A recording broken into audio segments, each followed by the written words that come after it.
Playboi Carti's label, Opium, isn't just known for its music. With artists like Homicide Gang, Ken Carson, and Destroy Lonely, it has shaped the underground rap scene. But it's also famous for drama.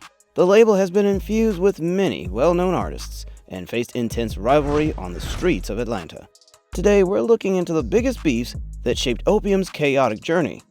Let's get right into it. The tension between Opium and RR escalated into one of the underground scene's most talked about beefs. While many fans love the music from both sides, the drama peaked during Boxfest, where Homicide Gang allegedly jumped Summers mid-performance. This wasn't just about music anymore, it became a story of disrespect, retaliation, and reputation. According to multiple eyewitness accounts and fan videos that later surfaced online, members of Homicide Gang and their affiliates stormed the stage. The attackers reportedly outnumbered Summers, with at least a dozen individuals overwhelming him as the performance devolved into chaos. The immediate aftermath was chaotic. Event security appeared caught off guard, and fans scrambled to document the fight on their phones. Reports suggest that Homicide Gang members attempted to snatch Summers' jewelry, successfully taking some items, but not all. The altercation left Summers visibly bruised, with torn clothing and injuries to his face and body. While there is no official confirmation of what triggered the brawl, several rumors point to backstage drama before the performance. Allegedly, Summers exchanged words with Homicide Gang members, possibly dissing them in private. The group's reaction came swiftly and aggressively during the live performance, a move seen by some as an attempt to humiliate the Louisiana rapper in front of his fans. Despite the physical assault and public nature of the incident, Summers wasted no time reclaiming control of the narrative. Hours after the brawl, he took to Instagram, posting selfies of his injuries and mocking his attackers. His caption read, "Little Rhino get it on without his partners in security. Hashtag soldier shit. Hashtag took 20 y'all to get that jewelry. How y'all not get it all?" The post quickly went viral, with fans applauding Summers for his confidence despite being outnumbered. By sarcastically pointing out how many people it took to confront him, he shifted the focus from the humiliation of the attack to the perceived weakness of his rivals. Beyond social media, Summers used his music to respond. Less than a week after the altercation, he released the song Check Me Out, where he dropped thinly veiled threats against Homicide Gang. Lines like, 223's gone, make 'em choke, were interpreted as warnings to anyone considering another attack. The fight didn't end with Boxfest. Reports emerged that Summers' team issued threats to Homicide Gang following the altercation, forcing the cancellation of one of their upcoming shows. This retaliation further inflamed tensions between the two camps, with both sides seemingly doubling down on their stances.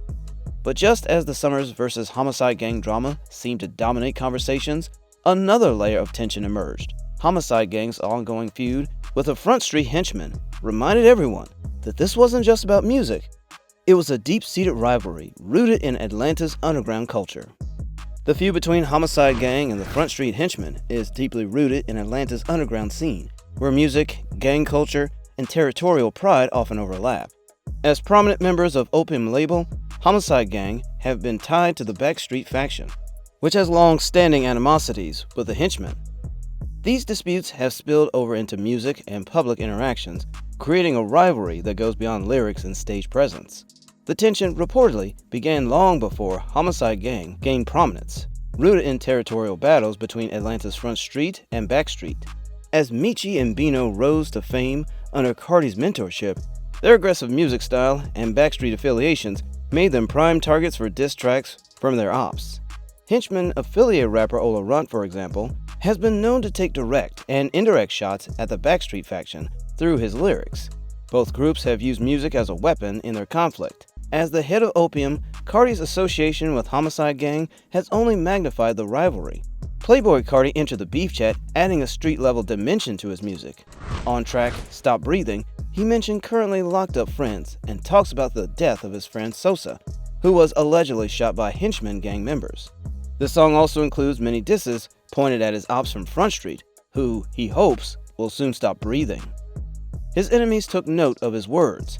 Front Street rapper Benji Blue Bill strikes back with diss track Stop Bleeding, making fun of Carti's style, calling him Hello Kitty, and claiming that Carti's friend, Big Sosa, was killed by his own homies. King Opium soon replied on track You're the Moon, saying that he is looking for Benji on streets of Atlanta. While much of the feud remains lyrical and online, there have been reports of real-life clashes between affiliates of both groups on Zone 6 in Atlanta, which leads to several deaths on both sides of conflict. These moments heighten the risk for live performances and public appearances, with venues reportedly increasing security when artists tied to these groups perform. Opium has also seen its share of conflicts, not just with rival street factions, but also with notable figures in the underground rap scene. Starboy's conflict with Opium goes beyond mere music. It's a mix of personal grievances and professional clashes. Known for producing tracks for Playboi Carti and Ken Carson, Starboy played a pivotal role in shaping Opium's sound. The drama escalated when Starboy refused to clear Destroy Lonely's highly anticipated song, Holding It Down. The track, meant for Lonely's album, was teased to fans, but ultimately scrapped. Starboy defended his decision by citing personal principles, claiming he would not approve ungodly music.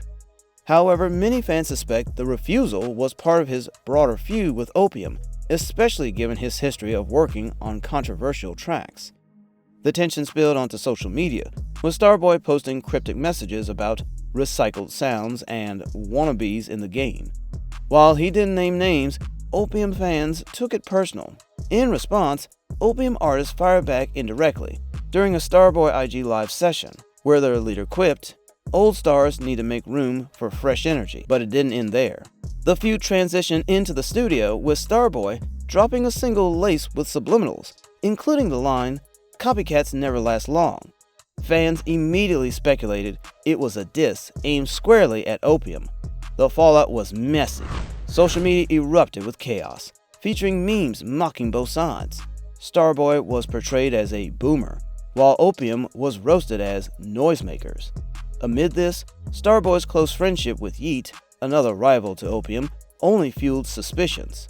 Fans speculate that Starboy's loyalty to Yeet influenced his refusal to clear Destroy Lonely samples. This conflict highlights how personal grievances, creative disagreements, and industry rivalries can collide, turning underground rap's creative energy into public drama. Amid the Starboy vs. Opium battle online, another layer of drama unfolded with Glock 40 Spaz. Once rumored to join Opium, his story veered sharply into conflict instead of collaboration. Glock 40 Spaz, the 21-year-old artist from Atlanta, was once rumored to join Playboi Carti's Opium label, but instead, it all spiraled into chaos. The rumors kicked off when Glock shared screenshots of Opium founder Opium Baby DMing him. Fans went crazy when Opium Baby tweeted "00 Glock 40, hinting at a potential signing. Glock fueled the buzz by posting cryptic messages, teasing the possibility of joining Carti's label, but then things went south. Bino, another key figure in Opium, shut down the rumors publicly, and everything unraveled. Glock, clearly frustrated, turned against Opium, calling them fake vampires and accusing them of being demonic. He even went live on a jail phone, dissing Carti and the label, calling Carti a gay vampire. So what went wrong? One reason could be that Glock talked too much about the potential signing. Opium is all about mystery, and Glock's teasers clash with their secretive vibe. Another possibility is creative differences. Glock's gritty gangster rap style didn't align with Opium's avant-garde Rick Owens-inspired aesthetic. Some fans even claim Carti wanted Glock to change his image, which he refused. Then there's the money. Glock was offered a deal by Columbia Records, a much bigger opportunity than Opium could provide. Signing with Columbia made it clear he was moving on, leaving no chance of reconciliation. What do you think about all the beefs and rivalries surrounding Opium and its artists? Do you think these conflicts help the underground rap scene or hold it back? Let us know in the comments. Don't forget to like, subscribe, and hit that notification bell. You wouldn't want to miss what's coming next, and maybe it'll help Carti finally drop his new album.